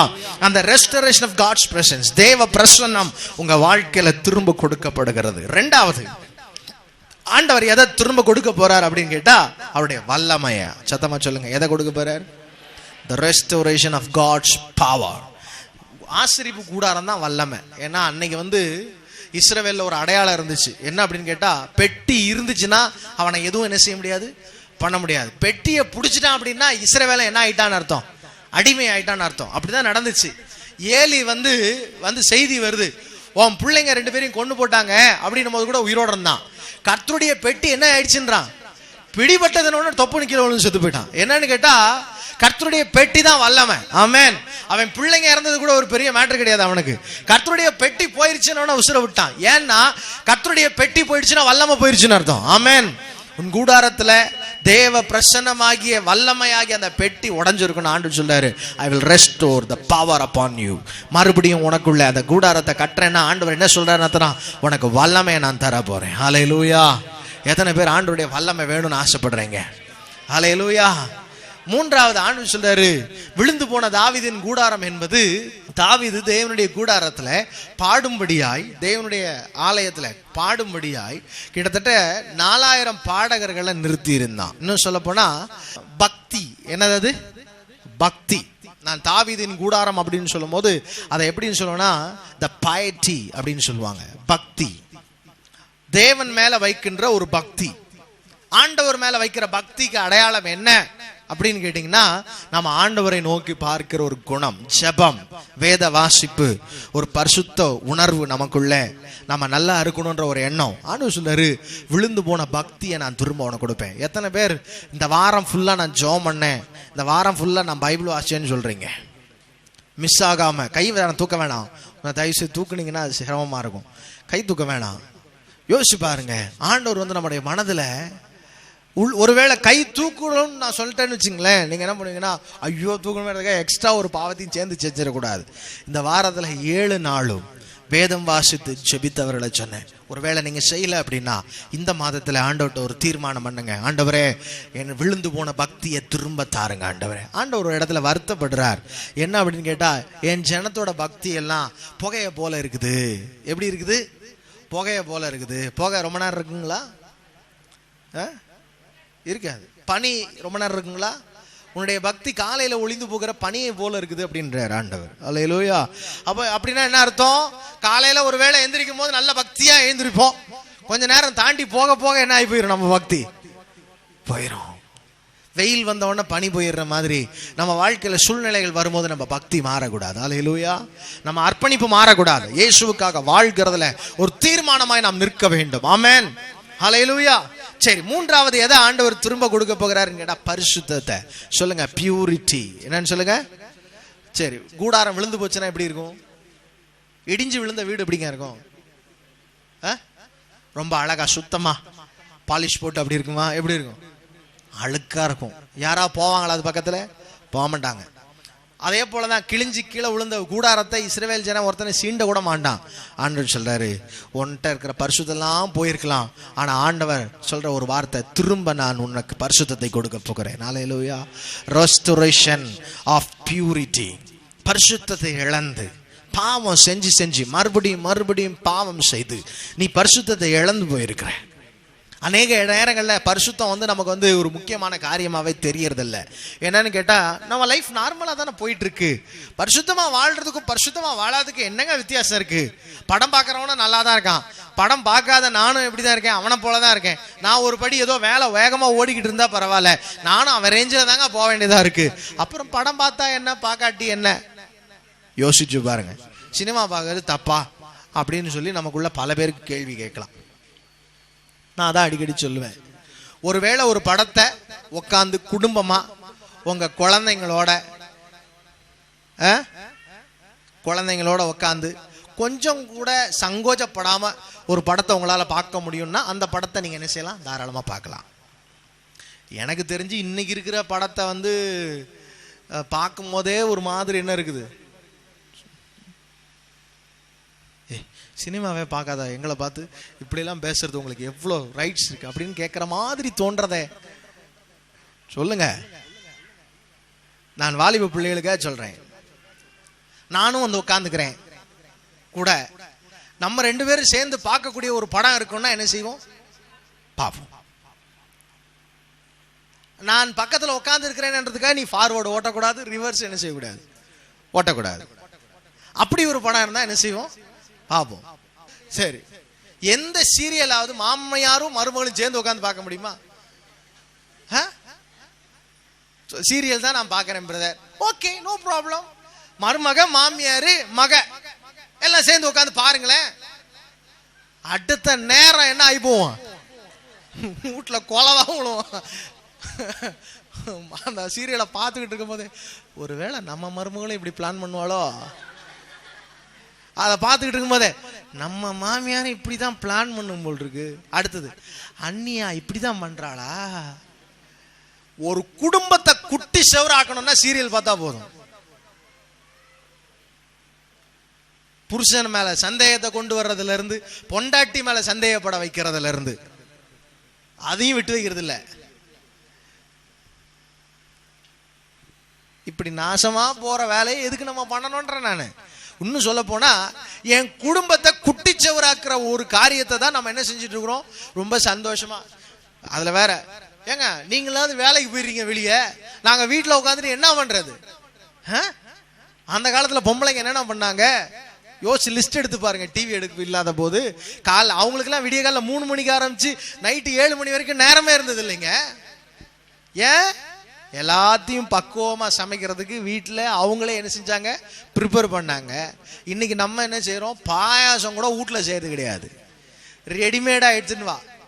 பாயாசம் கூட வைக்க தெரியாது நம்ம ஆளுக்கு. இப்படி நிலைமை எதுக்குன்ற நான், இன்ஸ்டன்டா நீ பண்ணி தான் குடும்பம் கூட்டி, இப்படி டைம் சேவ் பண்ணி என்னதான் பண்ற, அப்படி பெருசா சாதிக்க போற அப்படின்னு கேட்டா, டைம் சேவ் பண்ணி சீரியல் பாக்குறேன். சீரியல் பார்க்குற குடும்பங்கள்லாம் சீரியஸாக போகிறது மிக சீக்கிரத்தில் நடக்கும். அதனால தயவு செய்து என்ன செய்யுங்க, சீரியலை பார்க்காதீங்க, சீரியஸா பைபிள் வாசிங்க. அல்லேலூயா. போட்டி போடுங்களேன். பெண்களுக்கு, ஹவுஸ் ஒய்ஃப்ஸ்க்கு இருக்கிற டைம்ல பைபிள் ரீட் பண்ணுங்க. சும்மா பக்கத்து வீட்டுல போய் உட்காந்து கதை பேசிட்டு கிடையாதுங்க. உன் அயலான் உன்னை சலித்து ஒதுக்காதபடிக்கு அடிக்கடி அவன் வீட்டில் என்ன செய்யாதிருப்பாயாக, கால் வைக்காதிருப்பாயாக. டெய்லி நீ கால் வச்ச அப்படின்னா ஒரு நாள் வரும், கதவு தானா பூட்டியே தான் கிடக்கும். அப்புறம் நீ காலே வைக்க முடியாது, அன்னைக்கு சண்டை ஆயிரும். அல்லேலூயா. ஆரம்பத்தில் எல்லாம் ஸ்மூத்தா தான் போகும். நாங்களும் எல்லாம் லைன் வீட்டில இருந்து பார்த்துருக்கிறோம், எல்லா வீட்ல இருந்து பார்த்துருக்கிறோம். நேரங்களை தேவனுக்காக செலவிடுங்கள். ஆமென். அப்படி நேரங்களை செலவிடும் போது நீ பக்தியா இருக்கிற, பரிசுத்தமா இருக்கிறன்னு அர்த்தம். அல்லேலூயா. நாள் ஃபுல்லா ஃப்ரெண்ட்ஸோட சுத்த முடியுது, பைபிள் ஒரு நிமிஷம் என்ன செய்ய முடியல, வாசிக்க முடியல அப்படின்னா உன் பரிசுத்தத்தை ஆண்டவர் பார்க்கிறார். ஆமோஸ்ல 9ஆம் அதிகாரம் 11க்கு முன்னாடி இருக்கிற வசனங்களுக்குள்ள போயிடாதீங்க. அந்த லைஃப் வேணா வீட்டுல போய் வாசிச்சு பாருங்க. தேவனுக்கு விரோதமாய் நீ நடக்கும் போது எப்படி இடிக்கிறார் நாங்க போட்டிருக்கிறது 1ஆம் அதிகாரம் 2ஆம் வசனத்துல இருந்தே இருக்கு என்ன நடக்கும் அப்படின்னு. ஆனா உங்களுக்கு நான் சொல்ற வாக்குத்தத்தம் 9:11 இருந்து, அல்லேலூயா, அந்த வாழ்க்கை வேணும்னா நான் சொல்ற மாதிரி நீ புதுப்பிக்கப்பட்டிருக்க வேண்டும். அல்லேலூயா. தேவன் எதை நம்முடைய வாழ்க்கையில புதுப்பிக்க போகிறார் என்பதை நான் சொல்லிட்டு இருந்தேன். 4 காரியத்தை உங்களுக்கு சொன்னேன். என்ன காரியம் சொல்லுங்க பாப்போம். கர்த்தருடைய பிரசன்னம், 2வது கர்த்தருடைய வல்லமை, அப்புறம் பக்தி, என்னுடைய பக்தியை ஆண்டவர் புதுப்பிக்கிறார். அடுத்தது பரிசுத்தம். பக்தி வேற, பரிசுத்தம் வேற. தேவன் சமூகத்துல பக்தியா இருப்பது வேற. எல்லாரும் பக்திமான்கள் நிறைய பேர் இருப்பாங்க, ஆனா பரிசுத்தவான்கள் குறைவு. ஆமென். பக்திமானுக்கும் பரிசுத்தவானுக்கும் நிறைய வித்தியாசம் இருக்கு. அதனால திருச்சபையில ஆண்டவர் நம்மளை பார்த்து என்னதான் சொல்லி இருக்கிறாரா, பரிசுத்தவான்கள் அப்படின்னு சொல்லி இருக்காரு. ஆமென். அல்லேலூயா. தேவன் நம்மளை பார்க்க வேண்டிய highest standard, a holy man, a saint. சொல்லுங்க, என்னது? செயின்ட். ரோமன் கத்தோலிக்க திருச்சபையில செத்த பிறகுதான் செயின்ட் விட்டே கொடுப்பான். ஆனா ஆண்டவர் நீ ரட்சிக்கப்பட்ட முதல் நாளே நீ யாருன்ட்டாரு, பரிசுத்தவான்ட்டார். ஆமென். அல்லேலூயா. அல்லேலூயா. நான் மறுபடியும் சொல்றேன், கர்த்தர் நம்மை பரிசுத்தவான்களாய் பார்க்கிறார். ஆமென். அந்த பரிசுத்தத்தை நம்ம கொடுக்கும் போது என்ன நடக்கும்னா 12வது வசனம் ஆரம்பிக்கும். 11ஆம் வசனத்தை வாசிங்க. 11ஆம் வசனத்துல, ஏதோமில் மீதியானவர்களையும் என் நாமம் விளங்கிய சகல ஜாதிகளையும் வசமாக்கி கொள்ளும்படி. போதும், நல்லா கவனிக்கணும். ஏன் பிரதர் இதை மாத்தி சொல்றீங்க, அடுத்த வசனத்துல இருக்கிறத நீங்க கேட்கலாம். நான் இங்க ரோமன் கத்தோலிக்க பைபிள் வச்சிருக்கிறேன். அதாவது புது டிரான்ஸ்லேஷன். ரோமன் கத்தோலிக் பைபிள்னா வேற பைபிள் நினைச்சுக்கிறாதீங்க. டிரான்ஸ்லேஷன் மட்டும் வேற மாதிரி இருக்கும். அதுல இந்த வசனம் எப்படி இருக்கு அப்படின்னு கேட்டா 9:11 தான் விழுந்து போன தாவீதின் கூடாரத்தை எடுப்பிப்பேன். நான் வாசிக்கிறேன் பாருங்க. அந்நாளில் விழுந்து கிடக்கும் தாவீதின் கூடாரத்தை மீண்டும் உயர்த்துவேன், அதில் உள்ள கிளிசல்களை பழுது பார்த்து சிதைந்தவற்றை சீர்படுத்தி பண்டைய நாளில் இருந்தது போல மீண்டும் கட்டி எழுப்புவேன். அதுக்கு அடுத்த வசனம், அப்பொழுது ஏதோமில் எஞ்சியிருப்போரையும் எனது பெயரை தாங்கி இருக்கும் பிற இனத்தார் அனைவரையும் அவர்கள் தங்கள் உடைமை ஆக்கி கொள்வார்கள். ஒரு அல்லேலூயா சொல்லுங்க பாப்போம். நீங்க புதுப்பிக்கப்பட்டுட்டா உங்க தனிப்பட்ட வாழ்க்கையில நீங்க தேவனுடைய வல்லமைய, தேவனுடைய சமூகத்தை, பக்தி உடையவர்களா, பரிசுத்தம் உடையவர்களா மாறிட்டா உங்களை சுத்தி இருக்கிறாங்க பாத்தீங்களா, எல்லாரும் யாருடையதாக்கி கொள்வார்களா? தங்கள் உடைமை ஆக்கி கொள்வார்கள். ஆமென் சொல்லுங்க. எழுப்புதலுக்கு விதையே இதுதான். நீ எழுந்துட்டீன்னா பக்கத்துல இருக்கிறவன் தானா என்ன செஞ்சிருவான்? எழுந்துருவான். ஆமென் சொல்லுங்க பாப்போம். வேணாம் விடுங்க, நான் எழுந்துட்டா மற்றவனை தூக்கி விடுவேன். ஆமென் சொல்லுங்க பாப்போம். உங்களுக்குள்ள வல்லமை, பரிசுத்தம், தேவ பிரசன்னம், பக்தி வந்துடுச்சுன்னா நீங்க பைபிள் வாசிக்கிறீங்கன்னு வச்சுக்கோ. நான் சிம்பிளாவே சொல்றேன், கேட்டுக்குங்க. அப்பா அம்மா நம்மளை பார்த்து நோய் நோய் நோய் நோய் நோய்னு ஏதாவது தொந்தரவு பண்ணிக்கிட்டே இருக்கிறாங்களே அப்படின்னு சொல்ற மாதிரி நடந்துக்கிறதுக்கு காரணத்தை சொல்லிடுறேன். ஒருத்தன் எதை செய்யறானோ அதை இன்னொருத்தன் செய்யாம இருக்கும்போது ஒரு மனுஷனால என்ன செய்ய முடியாது? சும்மா இருக்க முடியாது. அவன் என்ன செய்வானா, நான் பைபிள் வாசிக்கிறேன் அப்படின்னா என் பையனை நான் என்ன செய்வேன்? கண்டிப்பா பைபிள் வாசிக்க சொல்லுவேன். தண்ணி அடிக்கிறவன் ஃப்ரெண்ட தண்ணி அடிக்க சொல்றான். சிகரெட் பிடிக்கிறவன் ஃப்ரெண்ட என்ன செய்ய சொல்றான்? சிகரெட் பிடிக்க சொல்றான். படம் பார்க்க போறேன் வரியா மாப்பிள அப்படின்னு என்ன செய்யறான்? கூப்பிடுறான். ஏன்னா அவன் செய்யறான், அவன் சொல்றான். இதுதான் மேட்ரு. எழுப்புதல் இப்படிதான் வரும். நீ செஞ்சீன்னா ஆட்டோமேட்டிக்கா மற்றவங்களுக்கு சொல்லுவ. அது அவனுக்கு ஃபர்ஸ்ட் வருத்தமா இருக்கலாம், பின்னாடி வந்துருவான். ஆமென். அல்லேலூயா, அல்லேலூயா. யோசிச்சு பாருங்க. கண்ணன் கடைக்கு அட்வர்டைஸ்மெண்ட் கொடுக்குறோம், சாரதாஸ்க்கு அட்வர்டைஸ்மெண்ட் கொடுக்குறோம். சாதாரணமா நம்ம போடுற சின்ன சின்ன காரியத்துக்கு அட்வர்டைஸ்மெண்ட் கொடுக்குறோம். நம்ம ஏன் நம்ம பக்திக்கு அட்வர்டைஸ்மெண்ட் கொடுக்க முடியல தெரியுமா? நம்ம பக்தியா இல்ல. நீ ஏன் ஆண்டவரை பத்தி சொல்ல முடியல தெரியுமா? நீ இன்னும் ஆண்டவரை உறுதியா அறியல. நீ அறிந்திருந்தால் அது சொல்லுவ, நீ அனுபவிச்சா அதை சொல்லுவ. அனுபவிக்கிற ஒன்றை நான் வாழ்க்கையில தான் காட்டுவேன்னா நீ நடிக்கிறேன்னு அர்த்தம். ஆண்டவர் வாழ்க்கையில பைபிள்ல சுவிசேஷம் சொல்லல. சொல் சொல் சொல் அறிவி, ப்ரோக்ளைம் அப்படின்ற வேர்டுக்கும் பெர்ஃபார்ம் அப்படின்ற வேர்டுக்கு வித்தியாசம் இருக்கு. நீ பெர்ஃபார்ம் பண்ணிட்டு இருந்தேன்னா 70 வருஷம் வாழ்ந்து செத்தா கூட ஒருத்தன் தான் ரட்சிக்கப்படுவான். ஆனா நீ சொன்னீன்னா, உன் வாழ்க்கையில நடக்கிறத சொன்னீன்னா, ஆமா இவர் சொல்ற மாதிரியே தான் இவர் வாழ்றாரு அப்படின்னு பார்த்து என்ன செய்வான்? மனம் திரும்புவான். நம்ம என்ன சொல்லுவோம் தெரியுமா? நான் காட்டுவேன், சொல்ல மாட்டேன். இந்த பேச்சே இருக்கப்படாது. சுவிசேஷம் அறிவிக்கிறவன் காண்பிப்பவன் அல்ல, அறிவிப்பவன். ஆமென். Proclaim, Herald. அவன் ஒரு பிரகடனப்படுத்துகிறவன். சுவிசேஷத்தை மற்றவர்களுக்கு அறிவிக்க வேண்டும் என்று தேவன் விரும்புகிறார். அல்லேலூயா, அல்லேலூயா. எனக்கு அன்பான தேவனுடைய பிள்ளைகளே, உங்க பக்தி மற்றவர்களை மாற்றும். ஆமென். சுற்றி இருக்கிற தேசத்தை மாற்றும். நம்முடைய இந்திய தேசத்துல ஒரு பெரிய எழுப்புதல். ஃபர்ஸ்ட் சொன்ன ரெஸ்டோரேஷன், ரெண்டாவது ஒரு எக்ஸ்டென்ஷன், ஒரு விரிவாக்கம் உண்டாகும். உங்களோட நீங்க இப்ப தனியா வந்துட்டு இருப்பீங்க, திடீர்னு உங்களோட 2 பேர் எக்ஸ்ட்ரா வருவாங்க.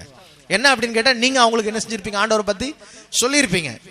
இப்போ ஒரு குடும்பத்துக்கு நீங்க ஆண்டவரை பத்தி சொல்லும் போது அவங்க உங்களோட நானும் வரட்டுமா அப்படின்னு கேட்டு உங்களோட வரும்போது உங்கள் பக்தி அவர்களையும் என்ன செய்கின்றது? ஆசீர்வதிக்கின்றது. அல்லேலூயா. அவர்களுக்குள்ள சந்தோஷம், சமாதானம், மகிழ்ச்சி வர்றதுக்கு காரணமா இருக்குது. அல்லேலூயா. இதுக்கு அப்புறம் என்ன செய்யறார் ஆண்டவர்? 13ஆம் வசனம், நீங்க புதுப்பிக்கப்பட்டு நீங்க விரிவாக்கம் அடையும் போது ஆண்டவர் என்ன செய்யறாரா? அந்த 13ஆம் வசனத்தை வாசிங்க. இதோ உழுகிறவன் அறுக்கிறவனையும், உழுகிறவன் அறுக்கிறவனையும், திராட்சை பழங்களை ஆலையாடுகிறவன் விற்கிறவனையும் தொடர்ந்து பிடித்து. அப்படின்னா என்ன அர்த்தம்? அந்த வசனத்தை திரும்ப நான் வாசிக்கிறேன். உழுகிறவன் அறுக்கிறவர்களையும், உழுதுகிட்டே இருக்கிறான், அதுக்குள்ளார என்ன வந்துருது? இன்னும் சொல்லணும் அப்படின்னு கேட்டா, வயல்கள் எல்லாம் பயங்கர செழிப்பா மாறிடுது தேசம். அப்படின்னா ஒருத்தன் உழுதுகிட்டு இருப்பான், பக்கத்து வயல்காரன் என்ன செஞ்சுட்டு இருப்பான்? அறுத்துக்கிட்டு இருப்பான். அடுத்த வயல்காரன் என்ன செஞ்சுட்டு இருப்பான்? அந்த ரொட்டேஷன் இருக்குது பாத்தீங்களா, முட்டுமா. ரொட்டேஷன் முட்டுறதுன்னா உங்களுக்கு புரியுதா உங்களுக்கு? இப்போ பார்த்தீங்கன்னா நம்ம ஊரில் விவசாயம் பண்ணுவான், இவன் விதைச்சி அதை நட்டு அறுத்து வயலை என்ன செய்யறாங்க, காய போட்டுடுறாங்க. ஆனா அந்த ஆண்டவர் ஆசீர்வாதம் கொடுக்குறாரு. எப்படி ஆசீர்வாதம் அப்படின்னு கேட்டா, நீ விதைச்சு கிட்டுக்கிட்டு வளர்ந்துகிட்டே இருக்கும், உனக்கு நிறைய வயல்கள் இருக்கும். இங்க விதைக்க ஆரம்பிச்சு நீ அந்தாண்ட போறதுக்குள்ளார இந்த வயல் என்ன வந்துடும், அறுவடைக்கு வந்துடும். இங்க அறுத்துக்கிட்டு இருப்பான். இங்க அறுத்துக்கிட்டு இருக்கும் போதே அங்க நீ என்ன செய்யற மாதிரி இருக்கும், அடுத்தது அங்க இங்க இருந்து அறுத்து முடிக்கும் போது அங்க இந்த வயல் திரும்ப விதைக்கு என்ன செஞ்சிடும், புரியுதா? அன்பேரலல்டு ப்ரொடக்ஷன், ஒரு நிறுத்தமே இல்லாம கண்டினியூஸா ப்ரொடியூஸ் பண்ற லெவலுக்கு உன்னை நான் ஆசீர்வதிப்பேன் ஆண்டவர் சொல்றாரு. ஆமென், அல்லேலூயா. நீ மத்தோரம் ரெஸ்டோர் ஆயிட்டீன்னா, நீ ஒரு எக்ஸ்டென்ஷனுக்குள்ள வந்துட்டேன்னா கர்த்தர் உன்னை அன்பேரலல்டு ப்ரொடக்ஷனை கொடுக்க போறார். இன்னும் சொல்லணும் அப்படின்னு கேட்டா அந்த ப்ரொடக்ஷன் எப்படி இருக்கும்ன்றதை நான் சொல்றேன். யோவேல் 2:24 வாசிங்க பாப்போம். களங்கள் தானியத்தினால் நிரம்பும். களங்கள் எப்படி நிரம்புமா? தானியத்தினால் நிரம்பும். ஆலைகளில் திராட்சை ரசமும் எண்ணெயும் வழிந்தோடும். ஆலைகளில் திராட்சை ரசமும் எண்ணெயும் என்ன செய்யுமா? வழிந்தோடும். அப்படின்னா என்ன அர்த்தம் அப்படின்னு கேட்டா, எப்ப பார்த்தாலும் என்ன செஞ்சுட்டே இருக்கும் அந்த ஆலையில, திராட்சை ரசம் வழிஞ்சு ஓடிக்கிட்டே இருக்கிற மாதிரி ப்ரொடக்டிவிட்டி, கண்டினியூஸ் ப்ரொடக்ஷன் அது இருந்துகிட்டே இருக்கும். 3:18 வாசிங்க, யோவேல் 3:18. காலத்தில் பர்வதங்கள் திராட்சை ரசத்தை பொழியும். பர்வதங்கள் என்னத்தை பொழியுமா? சரி, உங்களுக்கு இந்த திராட்சை தோட்டத்தை பத்தி ரகசியம் சொன்னா மட்டும்தான் அதை எப்படிங்க பொழியும் அப்படின்னு நீங்க கேட்கறது புரியுது எனக்கு. திராட்சை ரசமா மலையிலேருந்து எப்படிங்க வடியும் அப்படின்னு. ஒரு மீட்டிங்காக உத்தமபாளையம் சைடு போயிருந்தோம். அப்போ போயிருக்கும் போது ஒரு திராட்சை பழம் வாங்குறதுக்காக போயிருக்கும் போது, சார் இங்கே காலி ஆயிடுச்சு, வாங்க தோட்டத்துக்கு போகலாம், அங்கேருந்தே உங்களுக்கு பறிச்சு தரேன் அப்படின்னா. ஃப்ரெஷ்ஷாக அப்படியே முதல் முறையாக திராட்சை தோட்டத்துக்குள்ளார போகிறேன். எனக்கு அப்படியே பெரிய சந்தோஷம். உள்ளார போகும்போது உள்ளார போய் பார்த்தா ஒரு பெரிய ஷாக்கான ஒரு காரியம் காத்துக்கிட்டு இருந்துச்சு. கீழே பார்த்தீங்கன்னா குமிச்சு குமிச்சு கொட்டி வச்சிருக்காங்க. எப்படியும் ஒரு குவியல்ல எப்படி 25 கிலோ 30 கிலோ இருக்கும். ஒரு 10 அடிக்கு ஒரு தடவை அந்த மாதிரி குவியல் கீழே மண்ணில் கிடக்கு. என்னங்க இதெல்லாம் அப்படி கிடக்குது அப்படின்னு கேட்டா, இதெல்லாம் வேஸ்ட் ஆகி உதிர்றது. எப்படி உதிர்றது? இப்ப அப்படி உதிர்றத மிதிச்சா என்ன ஆகும்? அதுல இருந்து சாரா ஊத்தும். நான் நினைச்சேன், அடப்பாவி, உதிர்றத கொடுத்தாலே எத்தனையோ லிட்டர் என்ன செய்யலாம், திராட்சை ரசத்தை உருவாக்கலாம். நம்மலாம் ஒரு பாட்டில் திராட்சை ரசம் 110 ரூபா, இத்தினோண்டு பாட்டில் அவ்வளோ ரேட்டுக்கு விற்கிறான். அங்க அந்த அந்த பாட்டில இருந்து திராட்சை ரசம் எடுத்தோம்னா எப்படியும் ஒரு 100 பாட்டில் திராட்சை ரசம் எடுக்கலாம். எவ்வளவு ஆச்சு? 10,000 ரூபாய். 10,000 ரூபாய் அசால்ட்டா வேஸ்ட் பண்ணி போட்டிருக்கான். அப்படி கிடக்குது. அந்த மாதிரி 10,000 ரூபாய் பஞ்சு, என் கற்பனைக்கு சொல்றேன் நான், அந்த 10,000 ரூபாய் பஞ்சு எத்தனை இருக்கும் நீங்க நினைக்கிறீங்க? அந்த மாதிரி ஒரு 1000 குவியல் இருக்கு. அப்ப யோசிச்சு பாத்துங்க எவ்வளோ. ஆண்டவர் சொல்றாரு, நான் உன்னை ஆசீர்வதிக்கும் போது உன் வயல்ல வேஸ்ட் ஆகிறத பத்தி நீ என்ன செய்ய மாட்டேன், கவலையே விட மாட்டேன். ஏன்னா மிதிச்சு, அதுவும் இவனாவது காலையில வந்தவன முதல் வேலையா குமிச்சு ஓரத்துல போடுறான், மிதிக்கப்படக்கூடாதுன்னு. ஆனா இஸ்ரவேல் தேசத்து ஜனங்க வயலுக்குள்ள தன்னுடைய திராட்சை தோட்டத்துக்குள்ள போகும்போது அதை பத்தி கவலையே பட மாட்டானா. என்ன பண்ணிட்டே போவான், அதை மிதிச்சுட்டே போவான். அங்கெல்லாம் வயல் அந்த தோட்டம் எப்படி இருக்காதுன்னா பிளைன்ஸ்ல இருக்காது, இப்படி கொஞ்சம் மேடா இருக்கும். அவர் சொல்றாரு, பர்வதங்கள்லாம் எப்படி வழியுமா, திராட்சை ரசமா வழியுமா. அப்படி சில சமயம் வழியறதுனால மேடுகள்லாம் கரையிற அளவுக்கு வழியுமா. அப்படின்னா எப்படின்னா ரிவர் மாதிரி. ஒரு அல்லேலூயா சொல்லுங்க. இதுதான் அன்பேரலல்டு ப்ரொடக்ஷன் அப்படின்றது. ஆமென். அந்த ப்ரொடக்டிவிட்டியை யாரும் என்ன செய்ய முடியாது, கற்பனை கூட பண்ணி பார்க்க முடியாது. ஆனா இன்றைக்கு இஸ்ரவேல் தேசம் அப்படிதான் ஆசீர்வதிக்கப்பட்டிருக்கிறது. அல்லேலூயா. ஆண்டவர் இஸ்ரவேலர்கள் அப்படி ஆசீர்வதிச்சிருக்கார். ஆண்டவர் சொல்றார், உன் வாழ்க்கையில வேஸ்டா போறதை பத்தி கவலையே படாம ஒரு அன்பேரலல்டு ப்ரொடக்ஷன் ஆண்டவர் கொடுக்க போறார். ஆமென். எத்தனை பேர் இதை விசுவாசிக்கிறீங்க?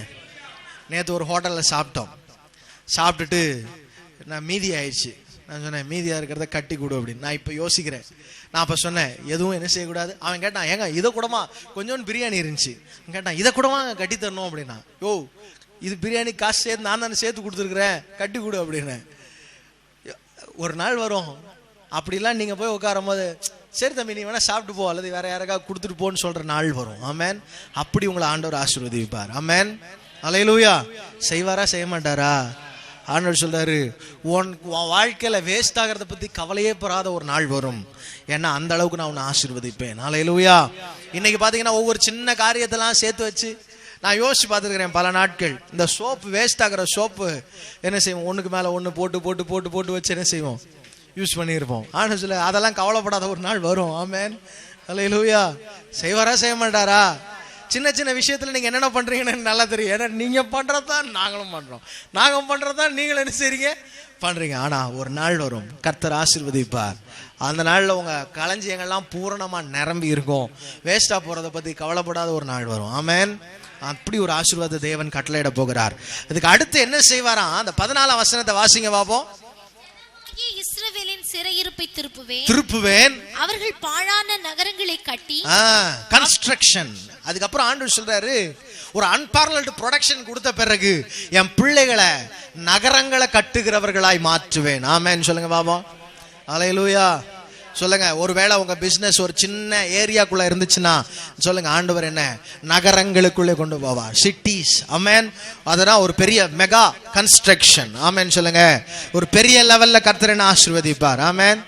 இது வரைக்கும் பார்த்ததெல்லாம் ரொம்ப கம்மி. நம்ம கர்த்தர் நம்முடைய ஊழியங்களை சிட்டிஸுக்கு, தேசங்களுக்கு ஆசீர்வாதமாய் மாற்ற போகிறார். உங்க பர்சனல் லைஃப்ல உங்களை அப்படி ஆசீர்வதிக்க போறார். ஆமென். அதுக்கப்புறம் என்ன செய்வாராம்? வாசிங்க பாப்போம். இஸ்ரவேல் குடியிருந்து திராட்சை தோட்டங்களை நாட்டி, அவங்க திரும்ப என்ன செய்வாங்களா? திராட்சை தோட்டங்களை நாட்டி அவைகளுடைய பழரசத்தை குடித்து தோட்டங்களை உண்டாக்கி அவைகளின் கனிகளை புசிப்பார்கள். கார்டன்ஸ். எத்தனை பேருக்கு இங்க தோட்டம் இருக்கு? கண்டிப்பா நம்ம கிட்ட எல்லாம் இல்ல.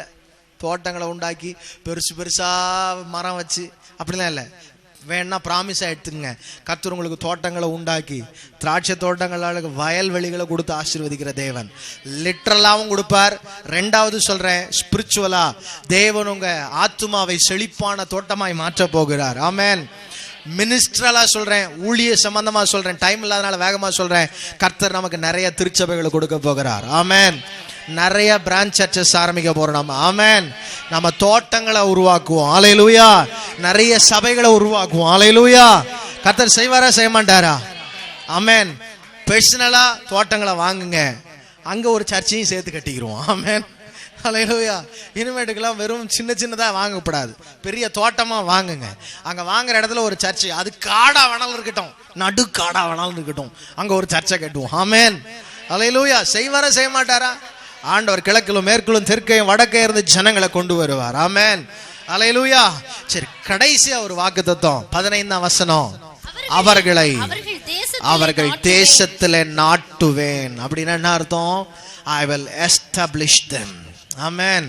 ஒரு பெரிய பிளான்டேஷன் ப்ராசஸ் ஆண்டவர் வச்சிருக்கிறார், உன்னை பிடுங்க முடியாத அளவுக்கு. ஆமென் சொல்லுங்க பாப்போம். கர்த்தர் நாட்டினா பிடுங்க முடியுமா? ஆண்டவர் சொல்றாரு, அவர்கள் நாட்டப்பட்டவர்களாக. தேவாலயத்துல 92ஆம் சங்கீதத்துல நீங்க வாசிச்சீங்கன்னா அவர்கள் எப்படி இருப்பாங்களா? 92 வாசிங்க பாப்பா, சீக்கிரமா அந்த வசனத்தை வாசிங்க. 92ல கர்த்தருடைய ஆலயத்தில் நாட்டப்பட்டவர்கள் எங்கள் தேவனுடைய. ஆமென் சொல்லுங்க பாப்போம். கர்த்தர் உங்களை நாட்டினால் செழிக்க வைப்பார். ஆமென் சொல்லுங்க பாப்போம். If God establishes you, nobody can unearth you. கர்த்தர் உன்னை நாட்டிட்டா உன்னை ஒருத்தனும் பிடுங்க முடியாது. ஆமென் சொல்லுங்க பாப்போம். அல்லேலூயா. சில பேர் உலகத்தான் சொல்லுவான், என்ன ஒருத்தனாலையும் ஒண்ணு என்ன செய்ய முடியாது சொல்லுவான், நான் பிடுங்க முடியாதுன்னு சொல்லுவான், அப்படின்னு சொல்லுவான். நான் சொல்றேன், கர்த்தர் நாட்டினா ஒருத்தனாலையும் நம்மளை பிடுங்க முடியாது. ஆமென்.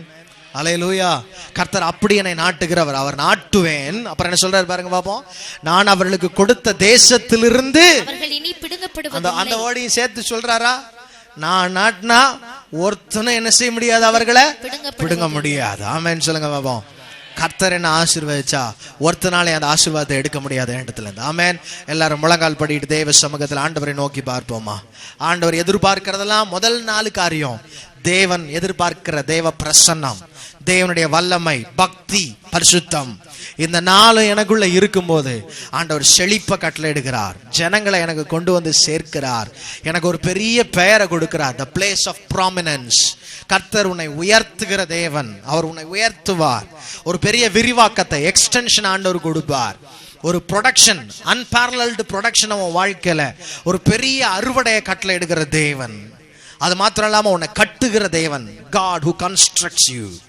அடுத்தது, கர்த்தர் உன்னை நாட்டுகிறவர், God who establishes you. கர்த்தர் உன்னை நாட்டினால் உன்னை ஒருவரும் பிடுங்க முடியாது, உன்னை யாரும் தொட முடியாது, உனக்கு எதிராக ஒருவராலும் வர முடியாது. கர்த்தர் அப்படிப்பட்ட ஆசீர்வாதத்தை உன் வாழ்க்கையில கட்டளையிட விரும்புகிற தேவன். Thank you Holy Spirit of God. Thank you Holy Spirit of God. பிதாவே, நன்றியோடு துதிக்கிறோம். இயேசுவின் நாமத்தினால உங்க சமூகத்துல வருகிறேன். உடைய ஊழியக்காரனாகி எனக்கு நீங்க கொடுத்த வார்த்தைகள் உங்க ஜனங்க கிட்ட நான் சொல்லிட்டேன் ஆண்டவரே. அப்பா, நீங்க பேசியிருக்கிறீங்க எங்க பிள்ளைகளுடைய இருதயங்கள்ல. அப்பா, விழுந்து போன கூடாரத்தை போல உணர்வுகள் இருக்கும் என்றால் இந்த நாளிலே அவருடைய ஆவிக்குரிய வாழ்க்கையில, அவருடைய குடும்பத்துல, அவருடைய தனிப்பட்ட வாழ்க்கையில, ஆண்டவரே அவருடைய பொருளாதாரத்துல எங்க பிள்ளைகளை நீர் தூக்கி விடும்படியே நான் ஜெபிக்கிறேன் ஐயா. இயேசுவின் நாமத்தினால நம்முடைய பிள்ளைகள் மேல தெய்வீக ஆசீர்வாதங்கள் வந்து இறங்கட்டும். கர்த்தருடைய வல்லமை இறங்கட்டும். எங்க பிள்ளை குடும்பங்கள் ஆசீர்வாதமா இருப்பதாக. இந்த மாதம் முழுவதும் பிள்ளைகள் ஒரு பெரிய செழிப்பை அனுபவிப்பார்களாக. இந்த மாதம் முதல் எங்க பிள்ளைகளுடைய வாழ்க்கையில ஒரு பெரிய ஆசீர்வாதத்தை கட்டளையிடும்படியே நான் ஜெபிக்கிறேன். உடைய கரத்தில் அர்ப்பணிக்கிறேன் ஆண்டவரே. எங்க பிள்ளைகளுடைய பிள்ளைகள், அவருடைய சொந்தங்கள், அவருடைய நண்பர்கள், அவருடைய சொத்துக்கள், அவருடைய பொருட்கள் எல்லாவற்றின் மேலும் காவல் உண்டாயிருக்கட்டும். இயேசு கிறிஸ்துவின் நாமத்தில் ஜெபிக்கிறேன் நல்ல பிதாவே, ஆமென்.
என் இதய துடிப்பு நீங்கதான், என் கருவில்